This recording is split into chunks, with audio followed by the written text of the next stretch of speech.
మొదట దేవవాక్యాన్ని నెరవేరండి, ఈ లోకంలో మిగిలినవన్నీ సమకూర్చబడతాయని ప్రభువు చెప్పడం మత్తయి శుభవార్త 6వ అధ్యాయం.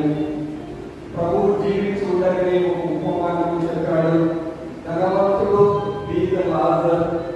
ధనవంతుడు అష్టైశ్వర్యాలతో సకల భోగభాగ్యములతో ఈ లోకంలో సుఖంగా జీవించాడు.